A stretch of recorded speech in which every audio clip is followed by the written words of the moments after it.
Hello दोस्तों, फिर से एक मर्तबा स्वागत है आपका हमारे इस यूट्यूब चैनल पर। दोस्तों, हमने हमारे पिछली वीडियोस में मराठी ग्रामर के अंदर पूछे जाने वाले टॉपिक के बारे में मालूमात हासिल की और जो वर्णमाला है उसके बारे में मालूमात हासिल की कि वर्ण जो है तो उन्हें किस तरह से तीन हिस्सों में यानी स्वर, स्वरादि और स्वरांत में बांटा गया है। स्वर किसे कहते हैं देखा, स्वरादि किसे कहते हैं देखा, और साथ ही देखा कि व्यंजन किसे कहते हैं, व्यंजन के अंदर किस तरह से स्वर मिलने के बाद वो अक्षर बनता है और व्यंजन के कौन कौन से प्रकार है। आइए दोस्तों, अब आज के इस वीडियो में हम देखेंगे कि जो व्यंजन और हमारा स्वर व्यंजन है, इनकी जो उच्चार स्थान है यानी अदायगी जब हम इनकी करते, जब हम इनका तलफ़ुज़ निकालते, जब हम इन्हें बोलते हैं तो हम हमारे मुंह के अंदर के कौन से आज़ा इसके अंदर पार्टिसिपेट करते हैं, तो उसी बुनियाद पर इनके कुछ प्रकार रखे गए हैं। तो आइए चलते हैं हमारे कंप्यूटर स्क्रीन पर और देखते हैं कि जो उच्चार स्थान है वर्णों की वो कौन कौन सी है। दोस्तों, हम देख रहे हैं वर्णांशी उच्चार स्थान है यानी जो अ से लेकर के यज्ञ तक वर्ण है उनकी जो अदायगी है, तलफ़ुज़ की अदायगी, तो उन अदायगी के वक्त कौन कौन से हमारे मुंह के अंदरूनी आज़ा हिस्सा लेते हैं, हमें ये देखना है। तो सबसे पहले हम हमारे मुंह के अंदर का जो स्ट्रक्चर है उसे समझ लेते हैं। हमारा ये गला है, कंठ यानी गला। उसके बाद 2 नंबर पर आता है तालु। तालु यानी ये जो हमारे गले के बाद एक जो नरम हिस्सा होता है गादी की तरह से, जिसे इंग्लिश में सॉफ्ट पैलेट कहते हैं। ये यहाँ से लेकर के ये पूरा ये दांतों के जो पीछे का हिस्सा होता है यानी अंदरूनी जो हमारे मसोड़े हैं दांतों के, यहाँ तक ये पूरा जो है तो हमारा तालु कहलाता है। तो ये पीछे वाला जो हिस्सा होता है ये हमारी नरम तालु है। ये जो बीच में एकदम गुंबद की तरह से जो हिस्सा दिखाई देता है वो हमारी हार्ड पैलेट जिसे इंग्लिश में कहते हैं वो हमारी तालु है। और उसके बाद थोड़ा सा ये जो गोल गुंबद वाला हिस्सा है वहाँ से थोड़ा सा ऐसा नीचे उतरता हुआ एक हिस्सा आपको नज़र आ रहा होगा। आप अपने मुंह के अंदर ज़बान लगा कर देखिए तो इसे मृदा कहा जाता है। यहाँ से ऐसा बेंड होके यहाँ पर उतरता है और यहाँ से फिर दांत शुरू हो जाते हैं हमारे। और उसके बाद है दांत। दांत और दांतों के बाद में हमारे आते हैं होंठ। तो इस तरह से हमारा मुंह का स्ट्रक्चर है, आप ये समझ लीजिए। दोस्तों, वर्णों के उच्चार स्थान देख रहे हैं यानी कौन सा वर्ण कौन से उज़ू का इस्तेमाल करके अदा किया जाता है यानी उसका प्रोनाउंसिएशन किया जाता है, और उसी बुनियाद पर उन वर्णों को, उसी उज़ू के नाम पर उन वर्णों का नाम रखा गया है। यानी जो वर्ण कंठ का खाली इस्तेमाल कर करके अपने अदा होते हैं तो उन्हें कंठ्य वर्ण कहा जाता है। जो वर्णों का इस्तेमाल, जो वर्णों की अदायगी के वक्त जो हमारी ज़ुबान है तो वो तालु को स्पर्श करते हैं तो उन्हें तालव्य वर्ण कहा जाता है। जिन वर्णों के उच्चार के वक्त हमारी जो ज़ुबान है वह मूर्धा को टच करती है उसे मूर्धन्य वर्ण कहा जाता है। जिन वर्णों के उच्चार के वक्त यानी उनके तलफ़ुज़ की अदायगी के वक्त हमारी ज़ुबान दांतों को टच करते होते हैं दंत वर्ण कहा जाता है। और जिन वर्णों के उच्चार के वक्त हमारे होंठ एक दूसरे को टच करते हैं उन्हें ओष्ठ वर्ण कहा जाता है। तो आइए देखते हैं सबसे पहले कि कौन से स्वर है जो कंठे है और कौन से व्यंजन है जो कंठे हैं। तो दोस्तों, ओ और आ ये जो 2 वर्ण हैं इनका जब हम उच्चार करते हैं तो हमारे हलक से निकलने वाली हवा डायरेक्ट मुंह के बाहर फेंकी जाती है। हमने स्वर चैप्टर पढ़ते टाइम भी देखा। इसलिए ये जो 2 स्वर है ये कंठे स्वर कहलाते हैं। सिर्फ गले का इस्तेमाल यहाँ पर होता है इन वर्णों के उच्चार के वक्त, इसीलिए इन्हें कंठे वर्ण कहते हैं। उसी तरह से जो स्पर्श व्यंजन हमारे पास 25 है, अगर से वो आप अच्छे से याद कर ले तो आपको ये जो उच्चार स्थान हैं वो याद करना बहुत आसान हो जाएगा। कठोर स्पर्श व्यंजन हमारे पास 25 है, को से लेकर के मुँह तक। तो हमने देखा कि को का एक गट है, को गट। को गट के अंदर 5 वर्ण आते हैं, क ख ग घ और न। उसी तरह से चौगट में 5 आते हैं, ट गट में 5, त गट में 5 और प गट में 5। तो को गट के जो ये 5 स्पर्श व्यंजन है ये हमारे कंठे वर्ण है। क से कंठे याद रख सकते हैं आप। उसके बाद च से च वर्ग के जो हमारे वर्ण है 5 वो है तो हमारे तालु के स्पर्श, जबान हमारी तालु को स्पर्श करके इनका उच्चार होता है, इसीलिए इन्हें तालव्य वर्ण कहते हैं। टो वर्ग के जो 5 वर्ण है वो मूर्धा में आते हैं। तो वर्ग के जो 5 वर्ण है वो दंत में आते हैं और पो वर्ग के जो 5 वर्ण है वो ओष्ठ में आते हैं। तो किस तरह से आते हैं आइए हम देखते हैं। तो आप सिर्फ ये स्पर्श व्यंजन को सीक्वेंस से याद कर लीजिए तो आपको उच्चार स्थानें याद हो जाएगी। देखिए दोस्तों, को के मैंने भी कहा आपको कि को वर्ग के जो 5 पहले वर्ण हैं वो जो है तो हमारे कंठे वर्ण में आते हैं, क से लेकर के ग तक। तो हमारा आ क से लेकर के ग ये और ह ये जो है तो ये हमारे कंठे वर्ण है, ये हम आसानी से याद कर सकते हैं। ई का जब हम उच्चार करते हैं तो हमारे हलक से निकालने वाली जो हवा है वो उसका रास्ता ज़बान के ज़रिए आ जाता है, और जो ये हवा है तो हमारे तालू को जाकर टकराती है और हमारी ज़बान का हिस्सा हल्का सा तालू को टकराता है, इसीलिए इसे तालव्य स्वर कहा गया है। और जो च से लेकर के न तक के जो 5 स्पर्श व्यंजन है च गट के, इन्हें भी तालव्य वर्ण यानी कहा जाता है। इनका जब हम उच्चार करेंगे तो हमारी ज़ुबान तालू को स्पर्श करती है ऊपर जाकर, इसीलिए इसे तालव्य वर्ण कहा जाता है। अब यो हमने देखे कि यो जो है तो ये अर्ध स्वर है और इसकी जो आवाज़ है वो ई की तरह निकलती है। तो ई का उच्चार स्थान तालु है, इसलिए यो का भी उच्चार स्थान तालु ही होगा।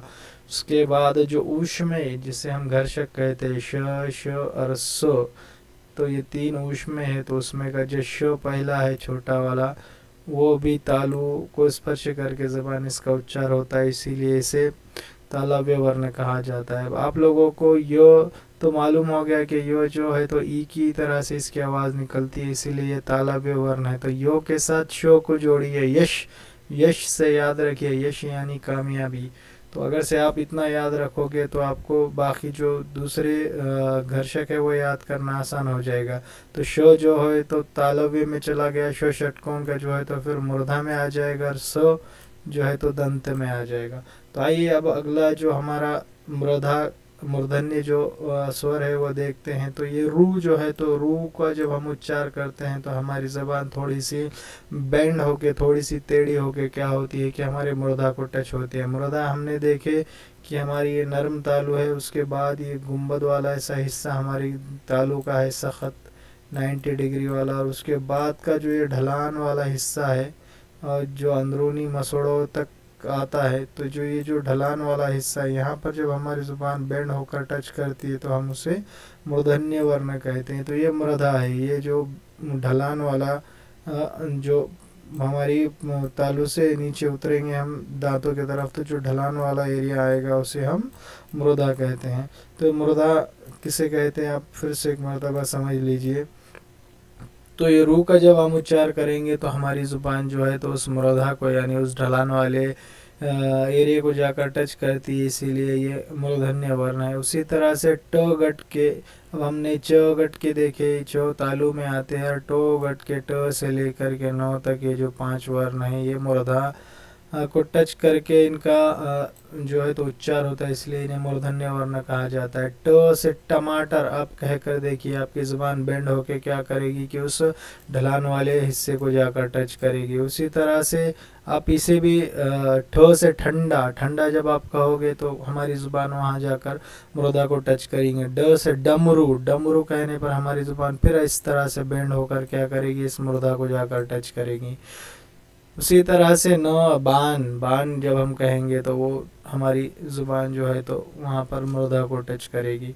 अब दोस्तों रू जो है तो हमें मालूम है कि रू जो है तो मूर्धन्य स्वर है, और ये जो रो है तो रो को अर्ध स्वर कहा गया। रो का जो उच्चार स्थान है या फिर उसकी जो आवाज़ है वो रू की तरह ही निकलती है, तो रू का जो उच्चार स्थान होगा वही उच्चार स्थान ये रो का होगा। तो रू का उच्चार स्थान मूर्धन्य, इसलिए रो का भी उच्चार स्थान मूर्धा ही होगा।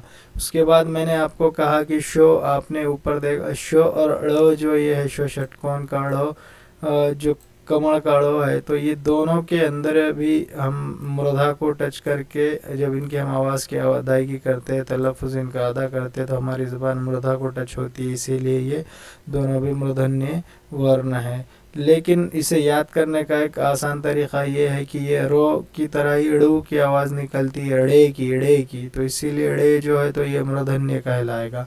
और आपको उसमें या फिर घर्षक यानी श श सो की सीक्वेंस अगर से याद करनी है, तो जो छोटा शो है वो जो है तो यश के साथ आ रहा है, य के साथ आ रहा है, यानी ये तालव्य हो गया। उसके बाद वाला जो शो है आप उसे मूर्धा के अंदर रखिए, और उसके बाद वाला जो सो है उसे आप दंत के अंदर रखिए, तो ये सीक्वेंस आपको याद हो जाएगी, श स सो। उसके बाद देखते हैं कि दंत यानी दांत को हमारी ज़बान टच होकर कौन से वर्ण और स्वर है जिनका उच्चार होता है। तो लू जो है, तो लू का जब हम उच्चार करते हैं तो हमारी दांत को ज़बान टच करती है, इसीलिए इसे दंते स्वर कहा जाता है। उसी तरह से तोगट के जो तोगट के जो 5 वर्ण है, त थ द ध और ये न, ये पांचों जो है तो ये दंते है। जब हम इनका उच्चार करते त थ द ध न, तो हमारी जुबान जो है तो दांतों को जाकर लगती है। लू, ये हमारे पास जो स्वर है वो दंते स्वर है, और ये जो लो है तो लो की जो आवाज़ है लू की तरह ही निकलती है, तो लो का जो उच्चार स्थान रहेगा वही उच्चार स्थान इस लू का भी रहेगा। तो ये ल भी हमारा दंते वर्ण है। और लो, तो सो किस तरह से याद रखना है, मैंने आपको बताया कि यश के साथ आपने पहला शो ले लिए, बड़ा शो जो है तो फिर आपका मूर्धा में आएगा, और बचा जो घर्षक का तीसरा स, तो वो आपका दंत में आएगा। तो इस तरह से आप ये जो घर्षक है उन्हें किस तरह से याद रखना है वो आप समझ लीजिए। उसके बाद जो ओष्ठे जो स्वर है हम वो देखते हैं। ऊ का जब हम उच्चार करते हैं, जब इनका तलफ़ुज़ करते हैं तो हमारे होठ गोल होकर के इनकी आवाज़ें हम अदा करते हैं। उसी तरह से पो से लेकर के मो तक के ये जो 5 पो गट के जो स्पर्श व्यंजन है, इनका भी जब हम उच्चार करते हैं तो हमारे होठ एक दूसरे को टच करते हैं, इसीलिए ये जो 5 वर्ण है ये पूरे ओष्ठ वर्ण कहलाते हैं। आइए अब इसके बाद देखते हैं कि कुछ संयुक्त जो हमारे पास स्वर है, ए और आई और ओ और आउ, ये चारों जो स्वर है ये संयुक्त स्वर है, यानी 2 स्वरों से मिलकर बने हैं। तो ये जिन दो स्वरों से मिलकर बने हैं उनकी जो उच्चार स्थान होगी वही इस संयुक्त स्वर की उच्चार स्थान होगी। कि ये जो ए है वो ओ और अ और ई से मिलकर के बना है, तो ओ का जो उच्चार स्थान है वो कंठ है, हमने ऊपर ही देखा। ओ का जो उच्चार स्थान है वो कंठ है, और ई का जो उच्चार स्थान है वो तालु है। तो ई का जो उच्चार स्थान है वो तालु है, इसलिए जो ये ए हो गया, तो ए का जो उच्चार स्थान है वो कंठ और तालु दोनों होने की वजह से ए जो है तो कंठ तालव्य वर्ण कहलाता है। इस तरह से इसे कंठ तालव्य कहा गया। एक ही तरह से आई भी कंठ तालव्य वर्ण ही है, क्योंकि आई जो है तो आ और ई से मिलकर बना है। आ का जो उच्चार स्थान है वो कंठ है, और ई का जो उच्चार स्थान है वो तालु है, इसीलिए आई का जो उच्चार स्थान होगा वो कंठ तालव्य होगा। उसी तरह से ओ, ये जो संयुक्त स्वर है वो अ और ऊ से मिलकर बना है। ओ का जो उच्चार स्थान है वो कंठ है, और ऊ का जो उच्चार स्थान है वो ओष्ठ है, यानी ओ और ऊ का जो उच्चार स्थान है वही ओ का होगा। तो कंठ ओष्ठ है, ये ओ संयुक्त स्वर का उच्चार स्थान है। उसी तरह से औ जो है तो आ और उ इन दोनों स्वरों से मिलकर बना है। तो आ का जो कंठ है और उच्चार स्थान, और उ का जो उच्चार स्थान है वो ओष्ठ है, इसीलिए औ भी जो हो गया वो कंठ ओष्ठ वर्ण हो गया। उसके बाद ए और आ, ये जो 2 अंग्रेजी स्वर है इनकी जो उच्चार स्थान है किसी भी किताब में दी नहीं हुई है, इसीलिए हमने इसे ब्लैंक रखा है। उसके बाद आता है वो का जब हम उच्चार करेंगे तो हमारे दांत जो है तो होठों से टकराते हैं या फिर टच करते हैं, इसीलिए इसे दंत ओष्ठ कहा गया है। उसके बाद दोस्तों च, छ, ज, झ, ये जो 4 वर्ण है ये वर्ण तालव्य वर्ण है। इनका जो मूल जो है तो तालव्य इनका उच्चार स्थान है च, छ, ज, झ का। लेकिन कभी कभार च, छ, ज, झ किन वर्णों से शुरू होने वाले कुछ अल्फाज, ये कुछ शब्द ऐसे हैं कि उनका जब हम उच्चार करते हैं तो हमारी तालु के साथ साथ हमारी ज़ुबान जो है तो दांत को भी टच करती है, इसलिए इन्हें दंत तालव्य यानी दांत और तालु दोनों का इस्तेमाल करके उच्चारे जाने वाले वर्ण कहा गया है। तो अगर से एग्ज़ाम के अंदर आपको पूछता है कि च, छ, ज, झ का उच्चार स्थान क्या है, तो जवाब उसका तालु भी है और दंत तालव्य दोनों, दंत और तालु दोनों भी है। तो आपका जो ऑप्शन रहेगा, ऑप्शन के मुनासिबत से आप इसका जवाब दोगे। या कभी कभार क्वेश्चन ऐसा भी पूछता है कि निम्नलिखित में से यानी नीचे दिए हुए या मंदरजा झैल में से कौन से ऐसे वर्ण है जिनका जो उच्चार स्थान है वो तालु और दांत दोनों भी है, या तालु और दंत तालु दोनों है। तो उसके अंदर आप च छ ज झ ये वर्ण का ऑप्शन राइट करोगे। तो अब ये किस तरह से, अब इनका कुछ तो किस तरह से च छ ज झ ये तालु का इस्तेमाल करके अदा होते हैं और किस तरह से दांत और तालु का इस्तेमाल करके अदा होते हैं हम आगे के स्लाइड में देखेंगे।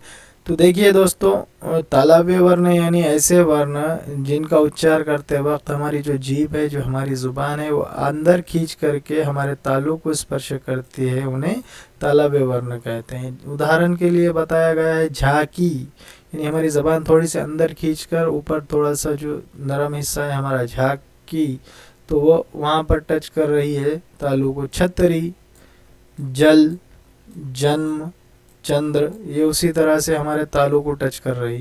उसके बाद दंत तालव्य, दंत तालव्य यानी उच्चार करताना दात व टाळूला जिभेचा स्पर्श करून उच्चार केला जातो त्याला दंत तालव्य वर्ण असे म्हणतात। तो अब जब हम जात इस लफ्ज़ का उच्चार करेंगे या इसे प्रोनाउंस करेंगे या इसे बोलेंगे तो हमारी जो ज़ुबान है वो तालु के साथ साथ दांत को भी टच करती है, इसलिए इसे दंत तालव्य कहा गया। उसी तरह से जावाई, चौ और चारा, ये जो चार वर्ड यहाँ पर दिए गए हैं, चारों का उच्चार जब हम करेंगे तो ये दांत के साथ साथ ज़बान जो है तो हमारी तालु के साथ साथ दांत को भी टच करती है, इसीलिए इसे दंत तालव्य कहा गया है। तो दोस्तों उम्मीद करता हूँ कि आपको जो उच्चार स्थान हैं वो अच्छे से समझ में आ गई होगी। वीडियो अच्छा लगा है तो प्लीज़ इसे लाइक कर दीजिए और अपने दोस्तों में इसे शेयर कीजिए। साथ ही साथ हमारे चैनल को सब्सक्राइब कीजिए और बेल आइकॉन को दबाना ना भूलें। दोस्तों मिलते हैं हमारी नेक्स्ट वीडियो में, तब तक के लिए गुड डे, गुड बाय।